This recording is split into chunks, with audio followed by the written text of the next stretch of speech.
vocês que estão participando. Vou passar para o Zé também para abrir perguntas.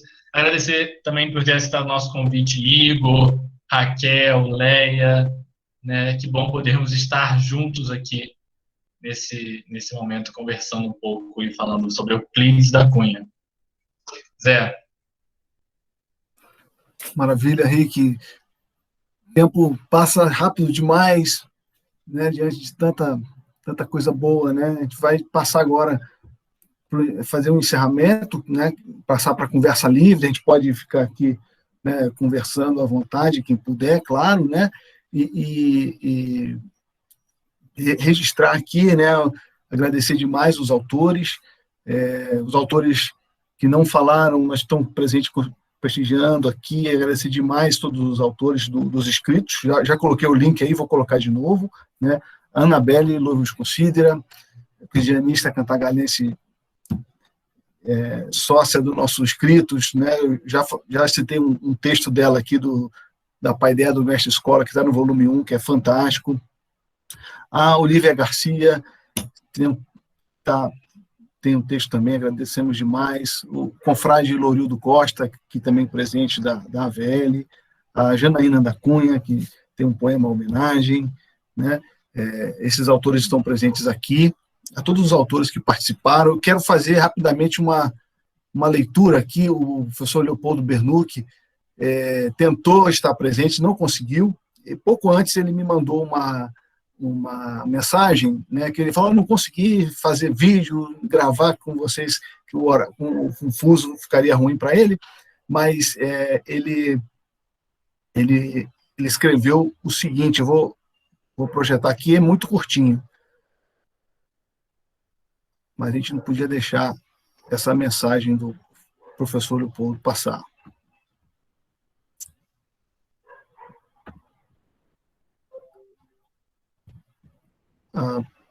Todo mundo vendo?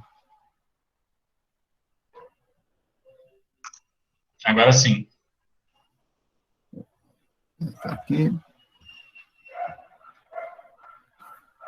Penso que é mais do que necessário que os e as jovens de hoje leiam Euclides para observar como ele defendia não somente os ideais da democracia como instituição, infelizmente frágil, porém muito necessária, mas também nos ensinava a raciocinar com a ajuda das teorias científicas. As nossas jovens de hoje no Brasil não precisam de discursos populistas ou incendiados de religiosidade fanática. Elas precisam de raciocínio crítico, lógico, para melhorar suas condições de vida e ajudar também aos seus próximos a viverem digna e decentemente. O perigo que enfrentamos hoje em dia e que diz respeito a fake news ou notícias inventadas é que essas pessoas acabam sendo vítimas dessa armadilha tão perigosa ou não adotarem um pensamento crítico para entender o que está passando. Tudo se torna visceral para essa gente. Portanto, voltemos a Euclides para aprender com ele que se bem as ciências não são perfeitas, são instrumentos úteis para se pensar o mundo e a existência humana. A mais ainda, para espantar qualquer possibilidade que as superstições, os dogmas religiosos excessivos e os boatos ou notícias mal comprovadas se convertam em verdade. Euclides continua e continuará vivo entre nós. Leopoldo Bernucchi. Então, deixamos essa mensagem aí do professor. Eu sinto falta que a gente não tem como aplaudir, né? Todos que falaram os poemas, os trechos, e a gente não tem como. Poxa. Eu queria também agradecer demais, né, a presença do Marcos Longo, querido Marcos, do Alvinho Ribeiro, que grata surpresa e que felicidade vê-lo, né, todos aí, ao Felipe Rissato, ao Juan, né, do site, do Euclides Site. Vou colocar o link aqui do Euclides Site, que é um site que reúne muita informação bacana e precisa do Euclides, com citações. Vou colocar aqui no link. Obrigado, Juan, pela presença. Sou leitor assíduo aí do seu site. E Agradecer a todos vocês, e agora é conversa livre, né? Se vocês podem fazer perguntas, ou, quem sabe, abrir o microfone aí, falar, fica à vontade, a conversa é livre. Uma última informação burocrática dos certificados que a gente vai enviar a presença aqui e vai enviar por e-mail a partir de amanhã, tá? Até o fim da semana, todos devem ter recebido. Parabéns, Zé. Quanto tempo, meu amigo. Irmão, saudade. Aqui no sertão, 6 anos já, né? E parece que você, escutando todo mundo, né? Desde 2014, que eu não consigo ir à Semana Euclidiana, por causa de problemas de trabalho, né? Eu não consigo intercalar a semana de 9 a 15 por causa da minha empresa e trabalhos que eu faço aqui no sertão. Hoje a gente vê que o sertão, com tudo isso que vocês falaram, essa mudança do cidadão, do ser sertanejo, teve uma evolução muito grande. Se vocês vierem hoje no sertão, vocês vão ver uma caatinga diferente, né? Porque nós tivemos um ano de 2020 com muita chuva, graças a Deus, praticamente choveu o ano inteiro, que não é atípico, a gente pegou secas terríveis, né? De 2014, 2019.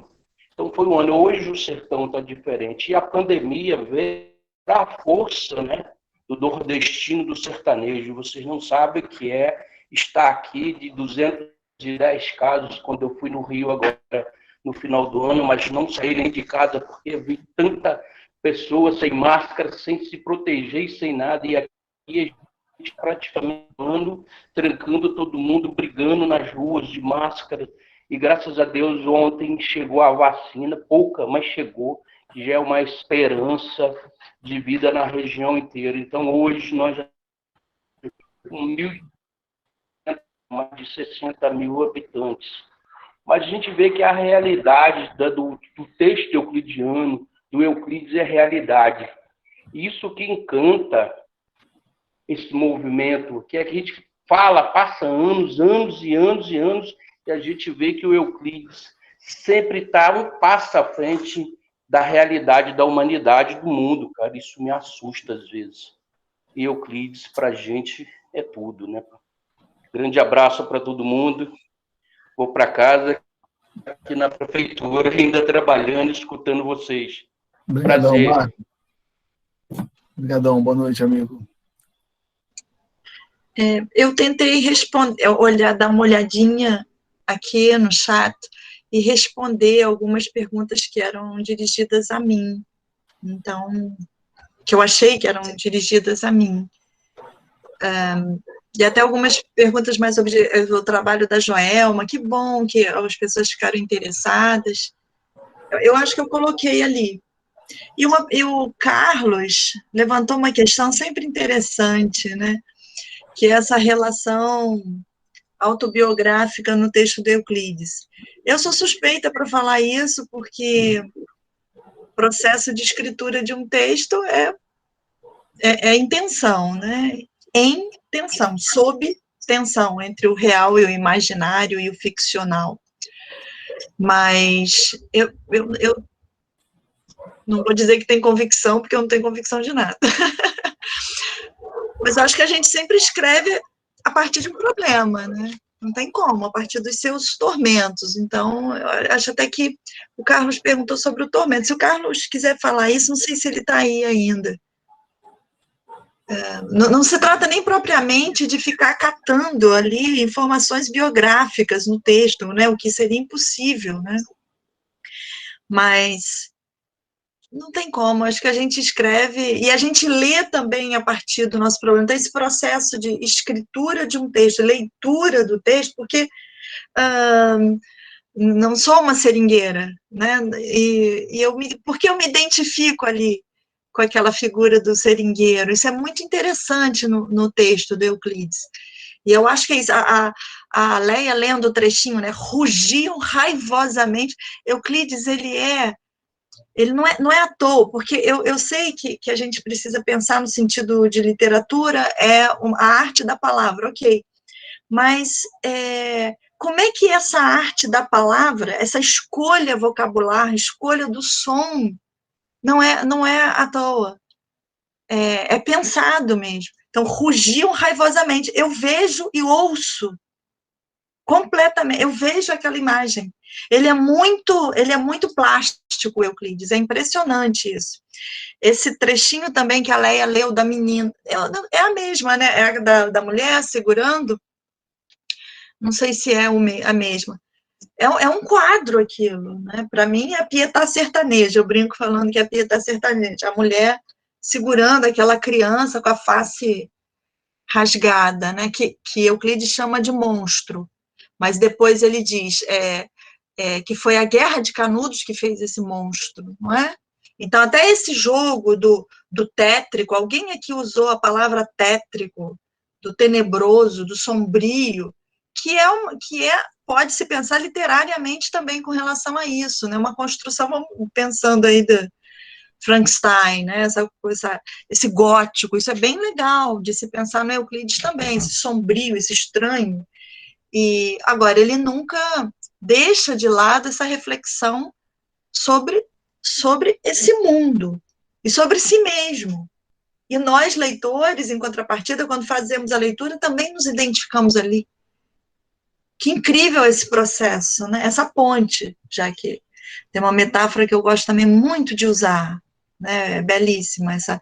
E é uma metáfora, Carlos, já que você citou o Roberto Ventura, ele também usa essa imagem da ponte, também pegando as pedras. Eu não estou muito bem lembrada, que é um belíssimo momento da biografia do Roberto Ventura, que ele pega a pedra granítica, enfim, a rocha, sei lá, a rocha, né?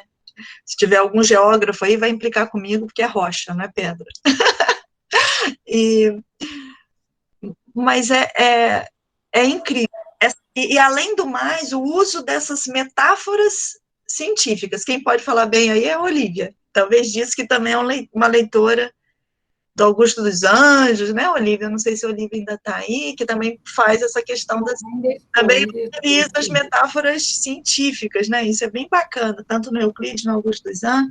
Enfim, é de uma riqueza. É porque é mais do que a riqueza vocabular, isso que eu quero dizer. Não é? É isso, é escolher a sintaxe do texto. Eu sei que é estranho isso, mas é a razão poética mesmo. É estar ali dentro. Eu vi também que estava uma discussão aqui sobre... foi o que eu falei da estrutura em Mizanabim, porque ele entra ali no texto do Judas Asveros, ele também entra sem usar a primeira pessoa do singular.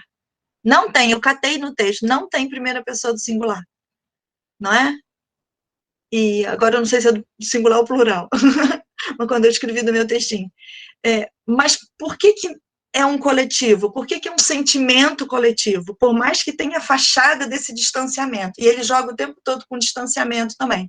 No próprio início do conto, eu chamo de conto, que é difícil caracterizar conto, crônica, é um ensaio, não é? Isso é muito também moderno, não é? Como disse Clarice Lispector, gênero não me pega mais. Ela disse isso em Água Viva anos depois, muitos anos depois. Baudelaire já fazia isso nos pequenos poemas em prosa, e por aí vai. O Raul Pompeia, em Canções Sem Ritmo, não é? Esse título, se eu não me engano. Quer dizer, um texto, quando o texto é de difícil classificação, eu acho que esse já é um caminho para a gente pensar que é um texto diferente aí nessa trajetória, não é? E sem contar, ainda tem outra coisa bacana no Euclides, que grande leitor ele é, não é? De pensar o texto como memória também, memória de escrita. Vocês vejam quantos autores, não é? Aquela imagem que fica de Michelangelo ali, do Davi de Michelangelo, não é? No texto Judas Asveros, é fantástico. Pensar o texto também como memória artística. E como memória artística e memória científica.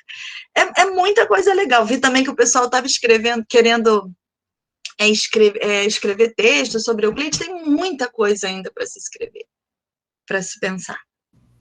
Quero lembrar aqui um outro texto belíssimo, que é A Vida das Estátuas. Que é no nosso livro também, fantástico. Sem nunca ele ter ido, né, Olivia? Sem ver.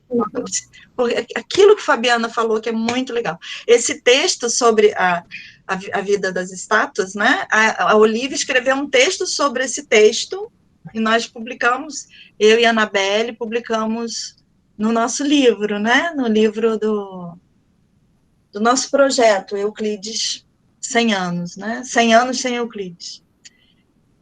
Também, é bem interessante a leitura que a Olivia faz. E ótimo também que a gente tem aqui um monte de... E o Felipe, que trabalha exatamente com visual também, né, Felipe? Os cartões postais, que coisa, né? Na verdade, eu ia pegar, para ilustrar a minha fala, eu ia pegar um cartão postal dele, e depois eu falei, gente, mas tem um lindo trabalho da Joelma, que ela fez isso com os meninos. Olha, sabe, eu acho que esse trabalho foi tão emocionante, eu falei, né, com a Leia, que eu tive na banca, né, desse trabalho. E é tão legal ver isso.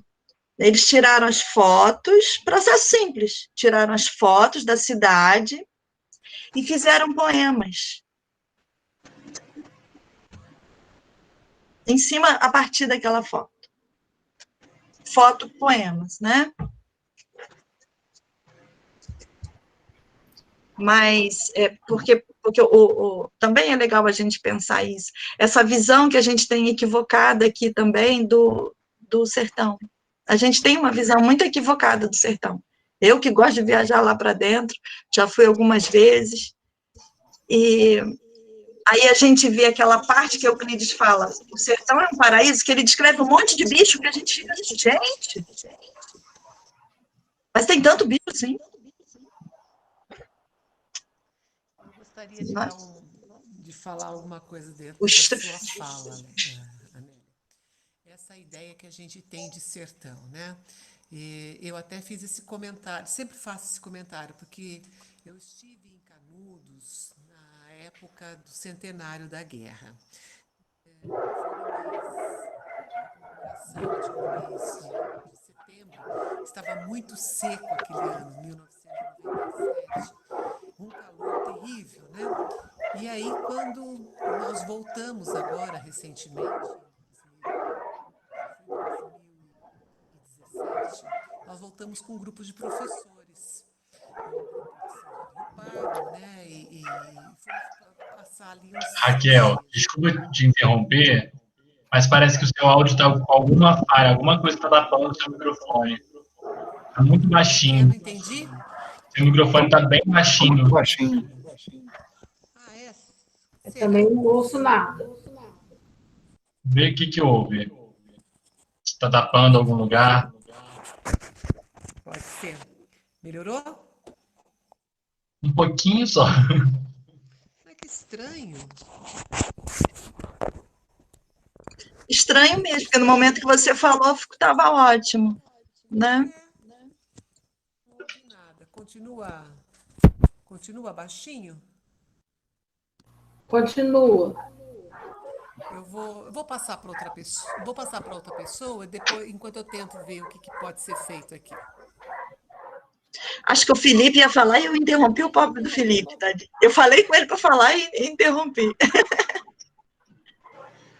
Boa noite. Eu estou aqui intrometendo aqui na live. É um prazer poder participar. Infelizmente não pude participar do livro, falei com o José, mas do próximo eu estarei lá, com certeza. E eu comentei ali, Anélia, o Euclides postal é tão interessante quanto o Euclides jovem das ondas, né? O Euclides poeta postal. E existe um postal que está na casa euclidiana, e que ele escreve para uma senhora, a Gabriela Sena. Era a sogra do Ernesto Sena, que era amigo dele do Jornal do Comércio. E ele coloca que ele é inepto para escrever num cartão postal. Mas, mesmo assim, ele está ali escrevendo para ela. E, nessa época, né, 1900, era moda as pessoas colecionarem postais com com declarações de famosos, né, de escritores famosos.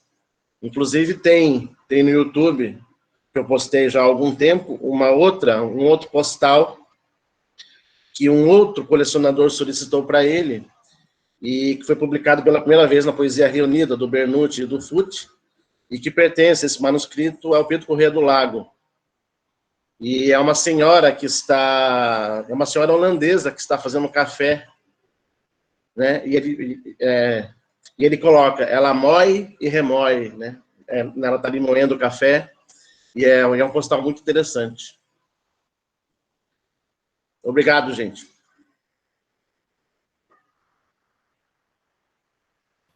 Obrigado a você, Felipe. Prazer enorme estar aqui. E aí, melhorou meu som? Melhorou. Melhorou? Melhorou, Raquel. Agora está sendo possível ouvir? Sim. Então, eu continuar aí o meu relato. Eu estive em 1997 em Canudos, pegamos uma seca em setembro. Depois nós voltamos agora em 2015, um grupo de professores de São José do Rio Pardo e de Campinas, fomos fazer uma visita nas férias de julho, né? E havia chovido muito. Interessante que a Leia sempre fazia o seguinte comentário: Raquel, você precisa conhecer o sertão não é isso que você imagina. Mas eu nunca tinha atentado para o detalhe, né? O sertão que você conhece é o sertão que é mostrado na televisão. E quando nós chegamos lá, a gente viu um sertão tão verde, o sertão de Canudos, que eu fotografei. E quando eu mostro para as pessoas e pergunto, né, da onde é essa foto? As pessoas me respondem, essa foto foi tirada na Serra da Mantiqueira. Outro vira, isso aqui é Mata Atlântica. Essa aqui é divisa de Minas com São Paulo. Ninguém consegue dizer, não, isso é o sertão de Canudos, porque o sertão está tão verde nesse período. Então, o sertão que a gente tanto vê e ouve falar é o sertão mostrado pela TV Globo, né? Naquela campanha que a gente vê mostrar um sertão pobre, um sertão miserável, enfim. E a gente, ao se deparar com essa imagem, imediatamente, quem conhece um pouco dos textos euclidianos já se lembra do famoso texto, e o sertão é um paraíso. Porque realmente é um paraíso. Quando chove, ele se torna um paraíso. E é algo que a gente precisa muito falar, né? Porque a nossa ideia de sertão, a nossa ideia de interior é bastante limitada. Nós não conhecemos o Brasil. O Brasil não conhece o Brasil, como diria Aldir Blanc.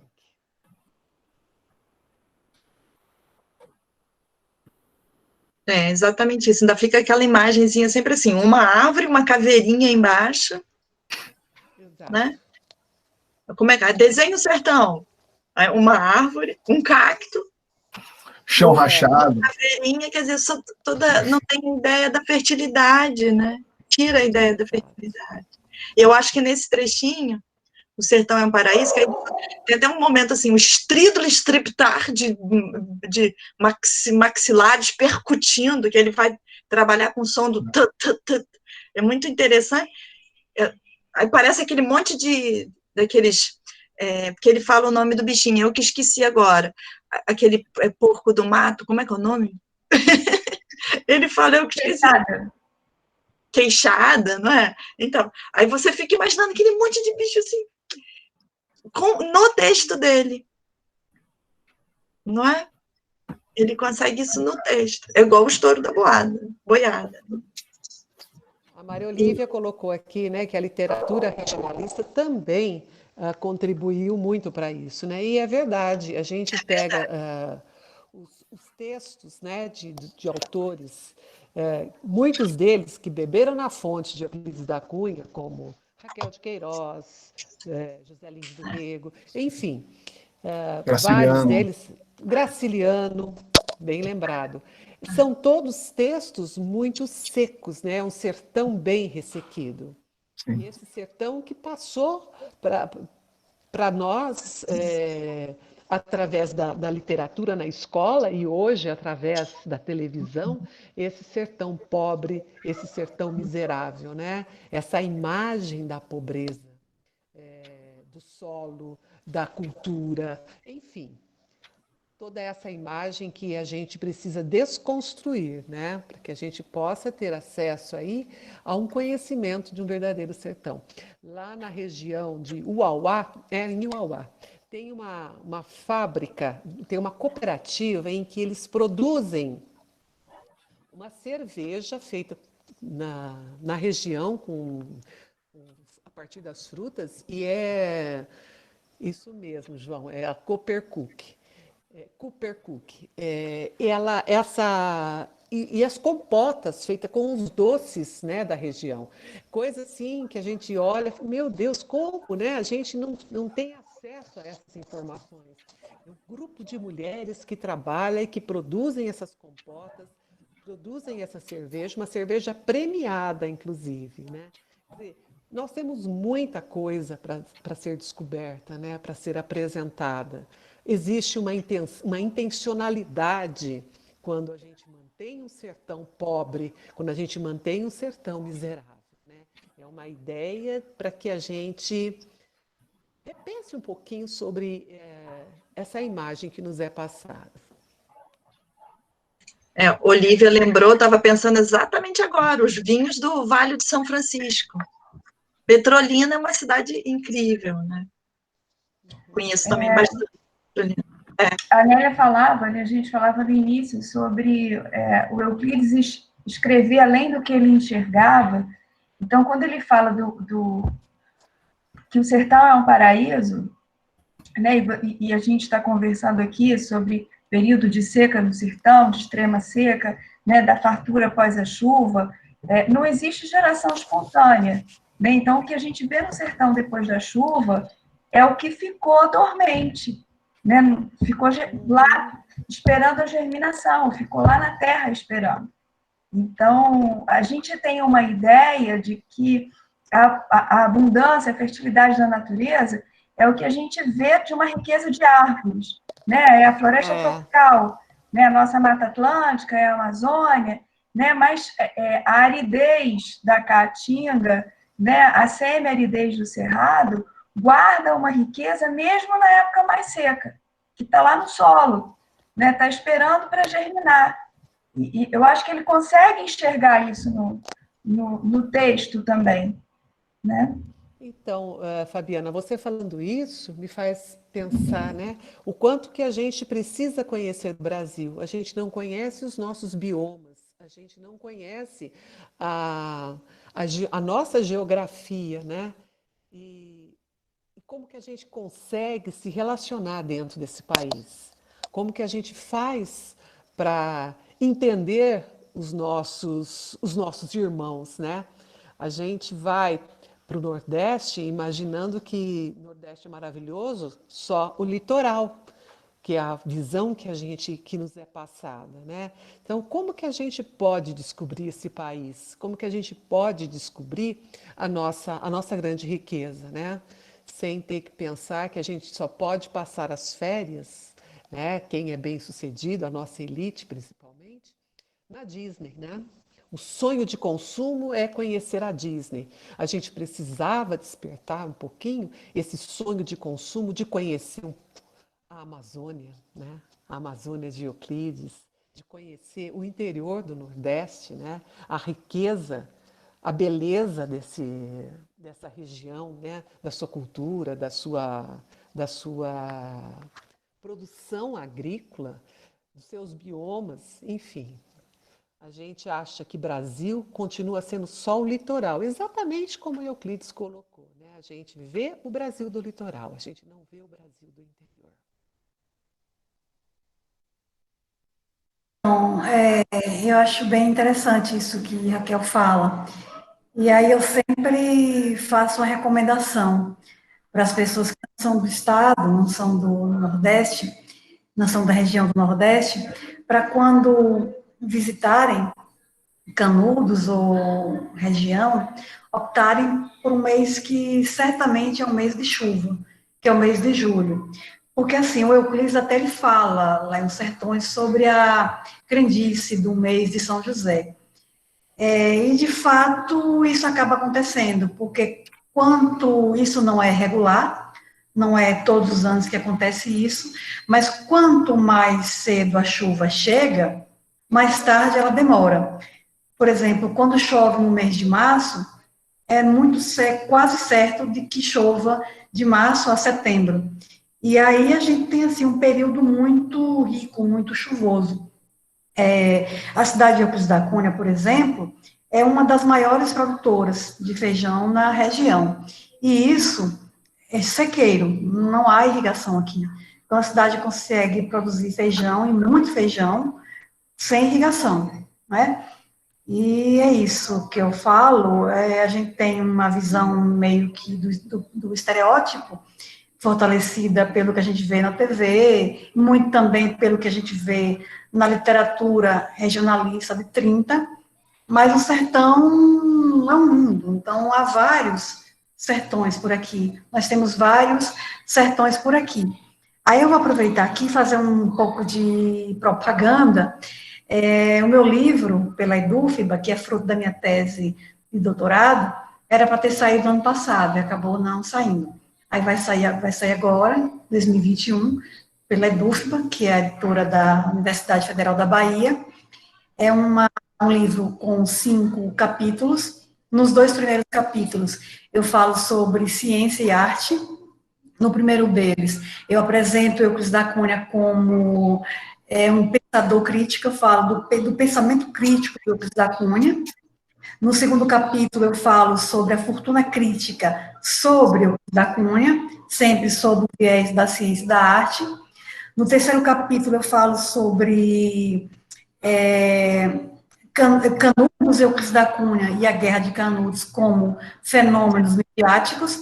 No quarto capítulo, eu falo sobre a própria obra de Euclides da Cunha, o próprio Euclides da Cunha como um produtor de discursividades. E no último capítulo do livro vem a Amazônia. E a perspectiva de trabalho minha é essa, de que o título é esse, do trabalho, Euclides da Cunha em terras baianas e amazônicas, impressões de um viajante sobre sertões brasileiros e outros espaços.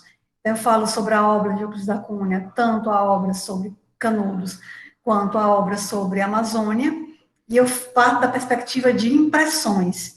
Eu trago, de uma maneira proposital, o termo impressões, para falar que no Euclides da Cunha há a intenção de se fazer história, de se fazer ciência. Eu discuto isso o tempo todo no texto, dizendo que Euclides da Cunha ele faz ciência, ele quer fazer ciência, ele faz história, ele quer fazer história. E há subjetividade, não porque ele minta, não porque ele engane, não porque seja essa a intenção dele, mas porque é um ser humano se apresentando. E onde há um ser humano se apresentando, há subjetividade. Então, a minha tese gira em torno disso, de defender o Euclides da Cunha enquanto homem de ciência, homem de história, que tem um escrito valorizado como literário, mas essa busca pela verdade, ela vem permeada pela subjetividade. Aí eu aproveito ainda para dizer que a minha coletânea, Ser Diferente é Legal, alguns do grupo publicaram, como Fabiana, Mabelle, alguns publicaram, era para ter saído ano passado, também não saiu, mas está saindo. E quanto ao e-book do Projeto Amanhecer, no Instagram, quem não viu ainda, faça uma visitinha, Projeto Amanhecer 2020, no Instagram, aí vai sair um e-book com tudo que foi publicado lá. São textos voltados para a pandemia. Alguns aqui do grupo também publicaram, Olivia, Igor e Fabiana, alguns aqui publicaram. E é isso. Obrigada aí. Aproveitar um espaço para fazer uma propagandazinha, né? É isso. E muito obrigada pelo espaço aqui, por estar participando desse evento. Parabéns a vocês.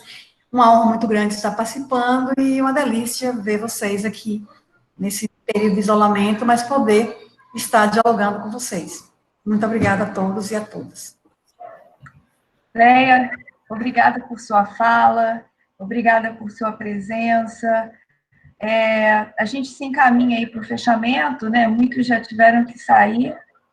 Vou dividir esse encerramento aqui com o Zé, agradecendo muito a participação de todos, o envolvimento, o comprometimento, gente de todos os cantos, de todos os sotaques, bem ao gosto de Euclides e do nosso, e queria aproveitar esse momento para a gente falar um pouquinho, bem rapidamente, né, o que são esses encontros euclidianos. Né? A gente tem uma história aqui em Cantagalo de movimentos diversos, com afinidades diversas em relação ao Euclides. Né? A gente tem o Grêmio, que aí tem o Marco, o Alex, a gente tem a Juventude Euclidiana, com Igor, Maria Laura, Mateus, né? Sangue novo, gente nova, cheia de ideia. Tem um movimento que é feito pelos professores, né? E acho que está mais ligado a mim e a Erenita, né? Um movimento de sala de aula, não propriamente um movimento rígido dentro de um estatuto, né? Mas é o movimento do professor, e que entra nesse movimento do professor também. A gente tem um suporte da editora Outra Margem para publicação, né, de texto de Euclides, né, com o meu livro, e tem essa porta aberta.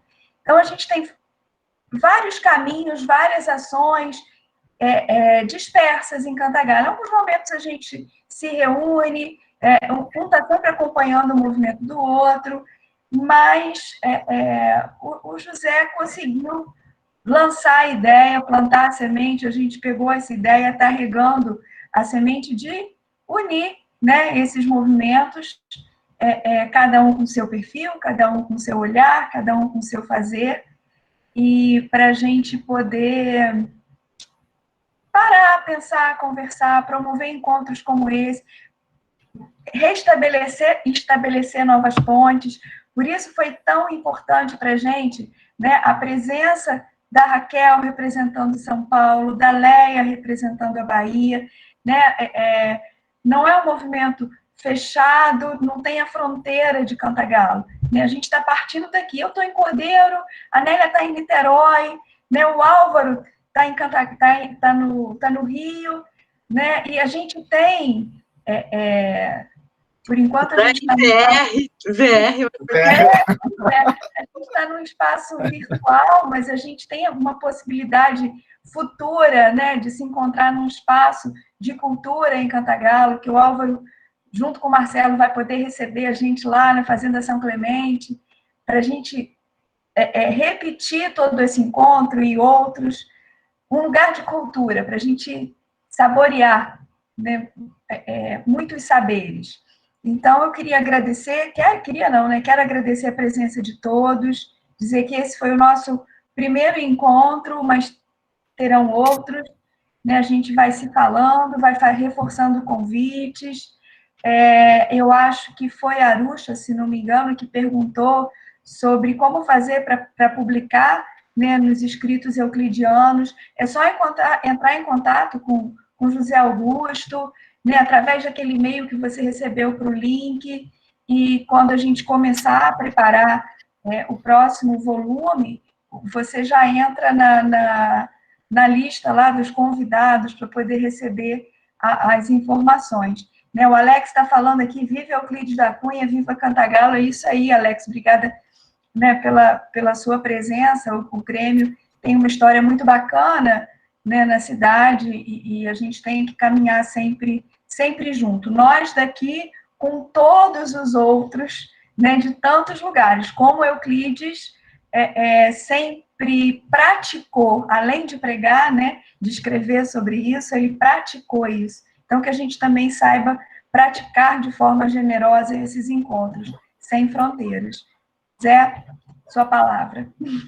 Nada a acrescentar, faço minha as palavras da Fabiana, agradeço, só agradecer, é um prazer enorme partilhar essa noite com vocês, foi muito agradável, uma alegria muito grande, né? Espero que vocês gostem dos escritos e que essas conexões aí elas possam se manter virtual e futuramente, né, presencialmente, e a gente fortaleça cada vez mais os laços que o texto euclidiano amarraram firmes em nossos corações e nossas mentes, sobretudo, e que viva Euclides, né? Viva Euclides. Muito obrigado. Boa noite a todos, um beijo no coração de vocês, um prazer grande. Até a próxima, se Deus quiser. Boa noite. Boa noite. Gente, não tem todo mundo. Peraí.